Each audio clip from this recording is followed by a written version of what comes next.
one of the topics of curiosity, if not the topic of curiosity, as we lead into this fortnight. We have questions. We know that you have questions. So let's ask a couple of them, and let's start with this one.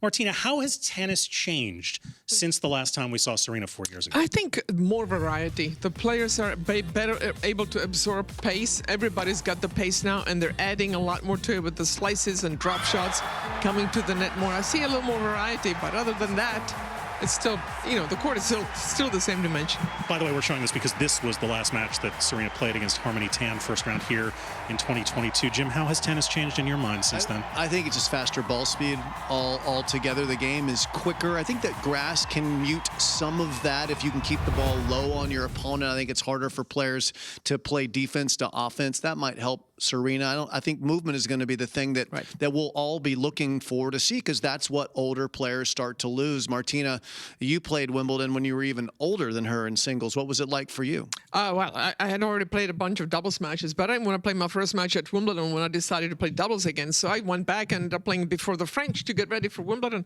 So for her to play her first singles match here, that is crazy confident.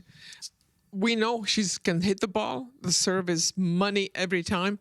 Getting to the ball, that's what's going to decide whether she can win or not. All right, Serena, question number 2 is a tactical one. Prakash, how does she go about beating Maya Joint, who has not had a good year, has lost 11 matches in a row at tour level? 11 matches in a row, 3-14 on the year. It's a great draw for her. I think not just because of the fact that she's struggling with confidence, but game style-wise. I think what Serena didn't want is you don't want someone like an Ostapenko who's going to be running you side to side, dictating play. She's going to get a crack at all the rallies. She's going to be the one dictating play. Zeynep Sonmez practiced with her just a couple of days ago, and she said, listen, she is serving great, so we know Serena's going to feel comfortable holding serve out there. I think she's going to get what she wants, which is the match is in her hands. This is the match for her to win, but she's going to have serious butterflies like she hasn't probably felt ever before. Just different kind of pressure, and she wants to show it to her kids how well she can play.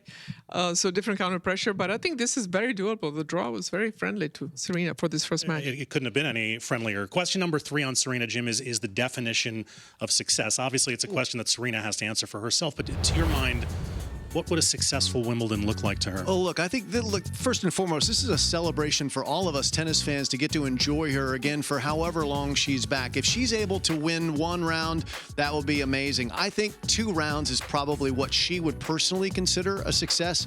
She was able to get past someone like the rising star Alexa Ayala and get out to play the defending champion. I think that would be something special. But from what I've heard, it's mostly about giving her children a chance to watch her play in all of her glory on center court here.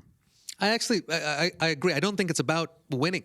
I don't think the results are going to define if this is a success. Now, this is Serena Williams. She gets out there. She wants to win every match she plays, but being able to execute at a certain level, allowing her children to be able to watch her play, it's already going to be a type of victory for her. So if she can live in that and, again, execute the way she wants to, it's going to be a beautiful thing to watch. I think a lot of people also believe that Serena wants to take her new body and her new fitness out for a spin. And I think we're all curious to see how she moves. My question to you would be, will the increased fitness that seems clear from just the way she appears sort of outpace what happens to you by becoming 44? Well, 44, that's what happened when I got older. It's not that I lost the step, but I lost the reaction to the ball. I had to say to myself, I need to run. Even though I saw there was a drop shot, run when it was automatic. So you lose that. And not having played for such a long time, it'll be, for me, interesting how she reacts to that.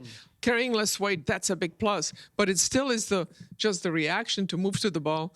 And not having played, you play by memory, but if you can do it anywhere for Serena, it certainly is on the grass. 44, I was reacting to get to the fridge fast. Right, exactly. Get there pretty fast.